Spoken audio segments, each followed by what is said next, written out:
Entrevista. Aquí y allá y en todas partes junto a Hugo López.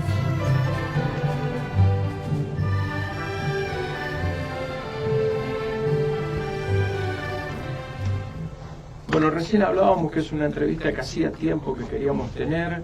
En estas circunstancias, lo que estamos viviendo, se hace sumamente importante llevar estas voces que clarifican el panorama en el cual nos estamos desenvolviendo y las circunstancias que está viviendo el país. Estábamos escuchando hace horas una entrevista que le habían hecho al doctor Guillermo Moreno y bueno, afortunadamente lo tenemos en línea al licenciado Moreno. Buen día, señor.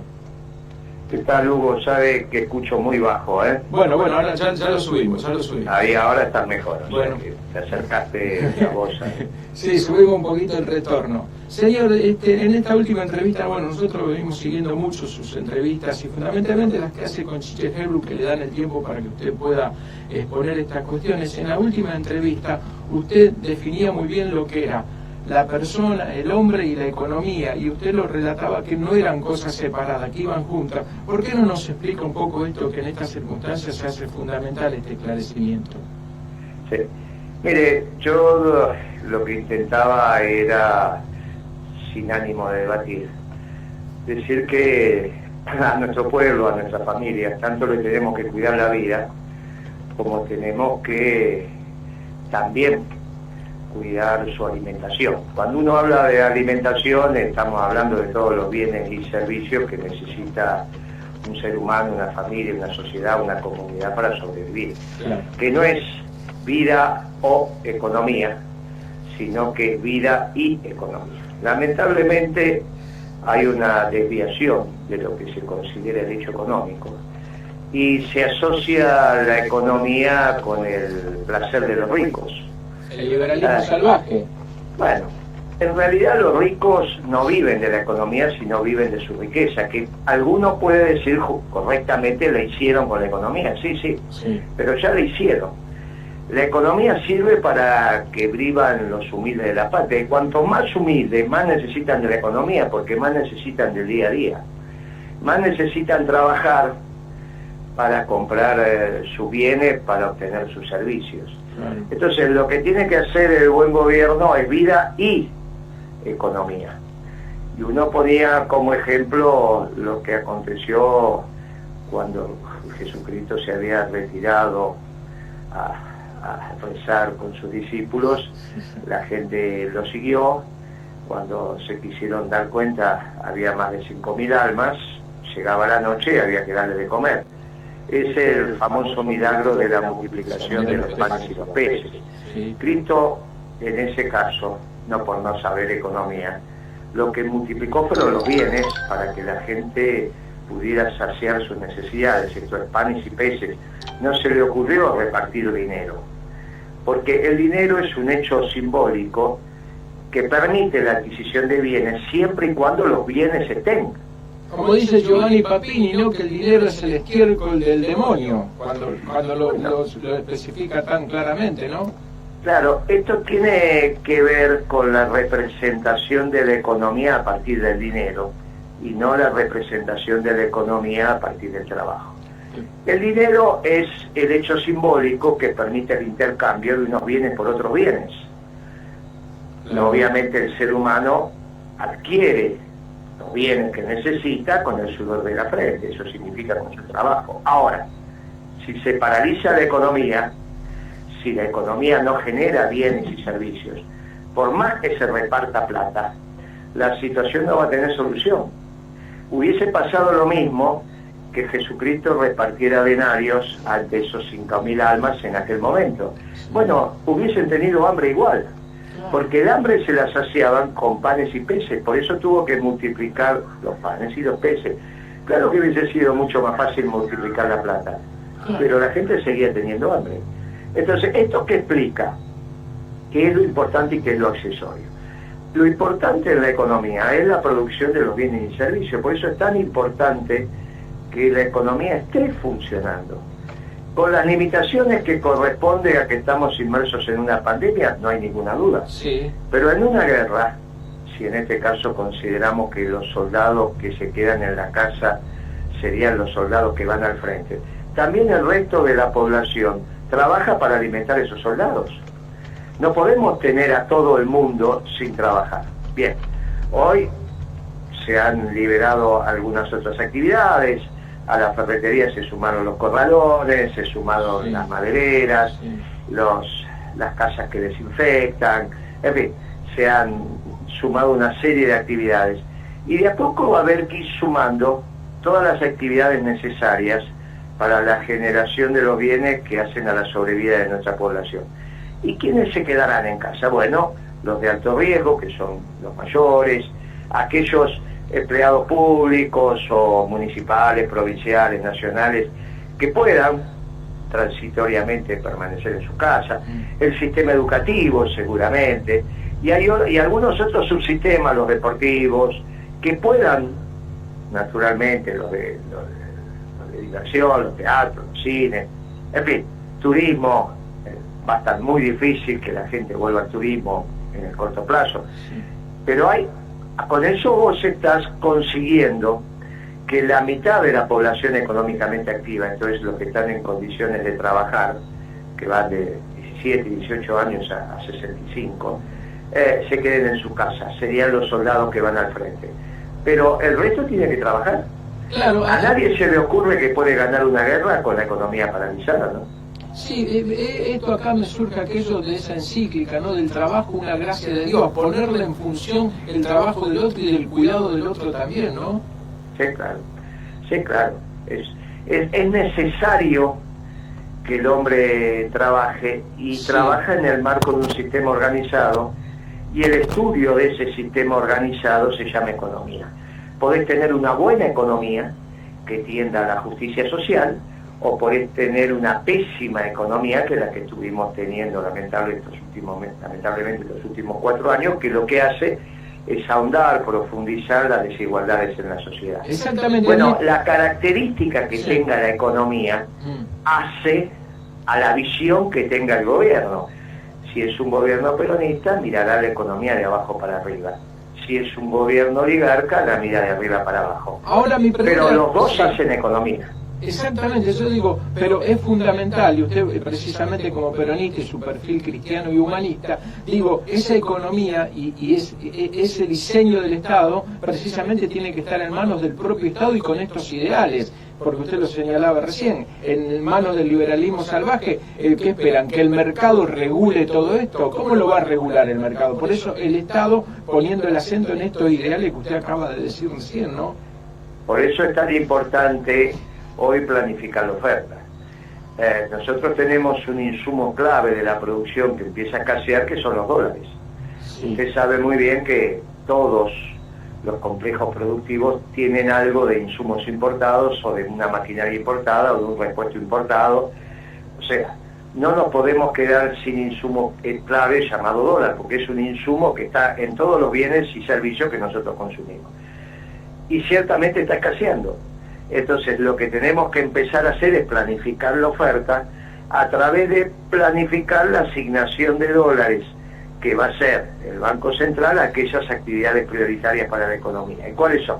Bueno, no hay duda que son los productos que vienen de la industria alimenticia, la medicina, como todo el teléfono, que tiene que ver con el instrumental vinculado a la salud, naturalmente energía, no podemos estar sin energía. Claro. Y todo lo vinculado a la logística. Sería una tontería que tengamos camiones parados porque nos faltan repuestos. Y es muy difícil que un repuesto de una Scania se pueda producir en la Argentina en los próximos 4 meses. Bueno, no es que no tenemos aptitud técnica, no tenemos la maquinaria y herramientas para hacerlo, no tenemos la matriz, y a veces no siquiera tenemos la materia prima. Entonces, lo que necesitamos es preservar los dólares que tenemos en una planificación muy precisa, tanto ingresa, tanto egresa, y lo que egresa destinado a las actividades productivas. Cuanto antes, que son las que acabo de mencionar, más muchas otras del día a día, cuanto antes se haga, más fácil va a ser el tránsito en los próximos meses. Y si no, vamos a empezar a tener cuellos de botella que cuando los tengamos, nos vamos a empezar a dar cuenta que era preferible prevenir que curar.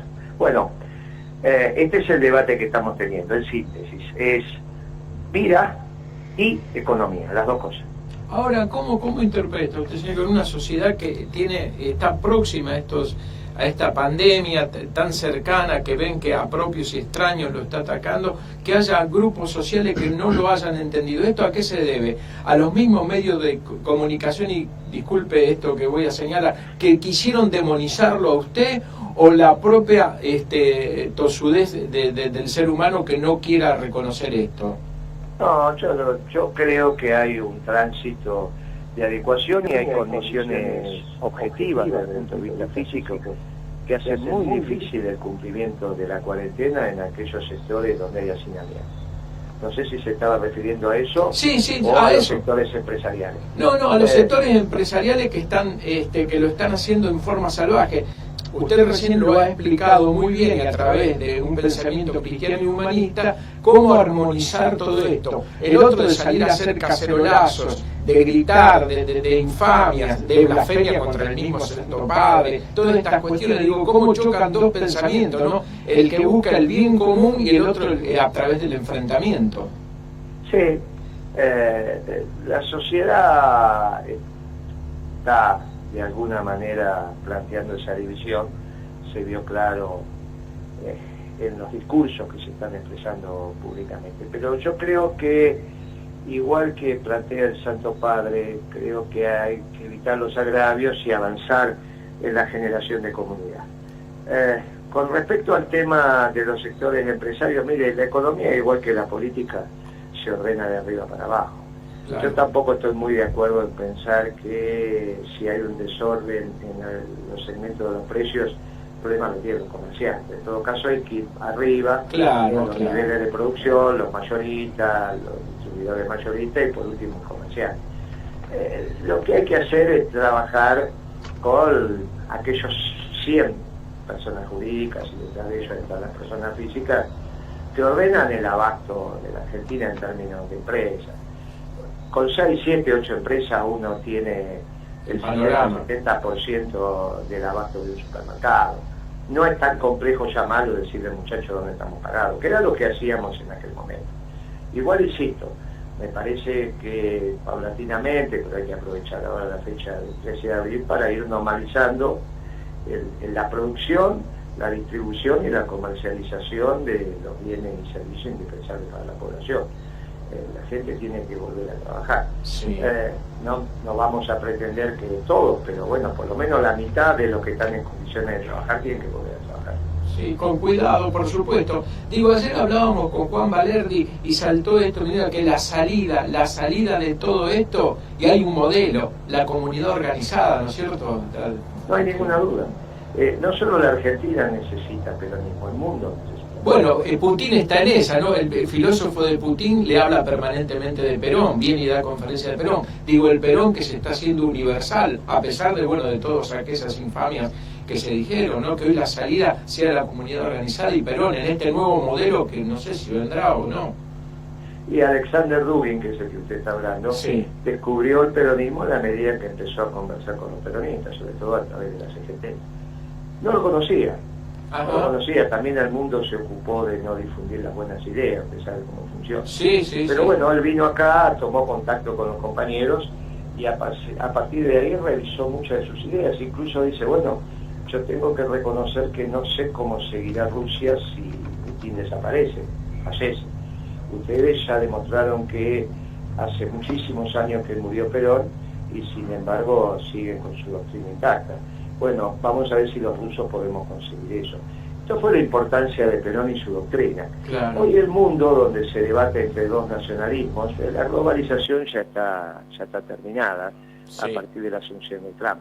Ajá. Pero esta discusión que hay en el mundo entre dos nacionalismos, el que levanta muros y el que construye puentes, como enseña su santidad, implica que necesita de una doctrina para su triunfo definitivo. Y esa doctrina es la doctrina peronista, porque hace 70 años que Evita enseñó, sí, que estamos haciendo una revolución de amor y paz para todos los pueblos del mundo, no solamente para el pueblo argentino. Nuestra doctrina se confrontó con los dos ganadores de la Segunda Guerra Mundial, claro, el colectivismo soviético y el individualismo norteamericano o inglés. Bueno, no, teníamos razón. El mundo más tarde o más temprano lo reconocerá. Cuanto más temprano sea, y esta es la lucha que tenemos que hacer los peronistas, nosotros los revolucionarios, es que más rápido vamos a construir una sociedad justa. Para la Argentina no, para todo el mundo. ¿Qué más queremos nosotros que tener una economía justicialista? Esto significa una economía justa donde se produzcan los bienes y se repartan de acuerdo al esfuerzo y la necesidad de cada familia. Eso es lo que plantea nuestra doctrina. También decimos, mire, si usted quiere los bienes hay que esforzarse. Por eso te ganarás el pan con el sudor de tu frente. Sí, claro. Lo que tenemos que hacer está escrito en nuestra doctrina, obviamente hay que llamarlo. ¿Qué decía Perón de la economía? Está al servicio del hombre. Claro. Nunca renegó de la economía. No. Dijo, la economía está al servicio del hombre. Ahí nos diferenciamos de los marxistas y de los liberales. Pero nunca dijimos no a la economía, nunca vimos a la economía como el proceso donde los ricos cada vez son más ricos. Nosotros decimos, mire, la economía es para la única clase de hombres que existe en una sociedad, que son los que trabajan.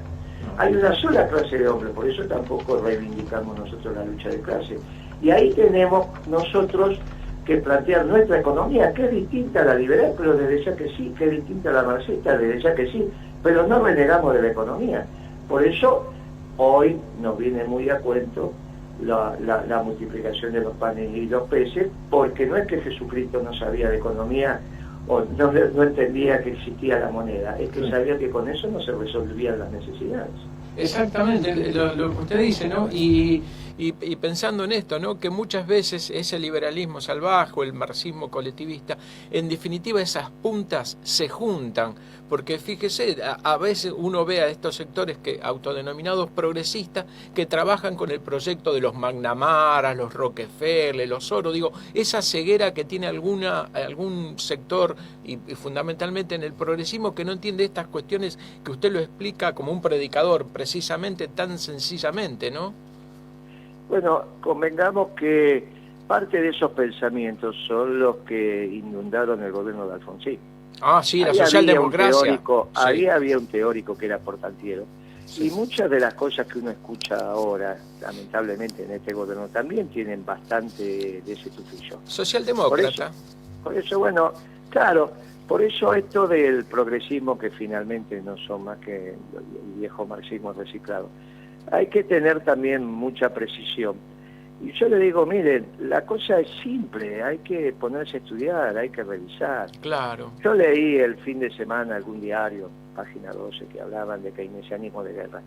Si es que existe ese concepto, bueno, lo podríamos aceptar. Ellos presuponen que eso es lo que hacía el Departamento de Defensa norteamericano en la Segunda Guerra Mundial cuando le daba las órdenes de compra al complejo industrial militar. Y yo digo, mire, no se equivoquen, lo que hacía el Departamento de Defensa no era incentivar la demanda. Lo que hacía con esas órdenes de compra era planificar la oferta. Lo que nosotros en una guerra, lo que primero que se hace es planificar la logística. La velocidad de avance del frente está dado por la distancia a la logística. Y si se te corta la logística, se te mueren todos los soldados. Se te mueren de inanición o porque no tienen las municiones para seguir en combate. La economía se planifica cuando está en una confrontación. Lo que hicieron los norteamericanos en la Segunda Guerra fue planificar la oferta. ¿Cómo la planificaban? Con esas órdenes de compra. Ahora hay que planificar la oferta en la Argentina, porque si no puede llegar el caso en que las familias tengan dinero y no tengan que comprar. Claro, por eso hay que ser muy prudente también con esto de andar cerrando los comercios. Sí, no se van a comer hablemos con los dueños de las empresas si están aumentando los precios. Pero tengamos mucho cuidado porque cada comercio que clausuremos es un abastecimiento menos para nuestra población. Es terrible. Entonces, eso, ¿no? ¿cómo vamos a planificar nosotros la economía? En este caso, la oferta, con la asignación de los escasos dólares que todavía tiene el Banco Central. Bueno, esto es lo que tenemos que hacer.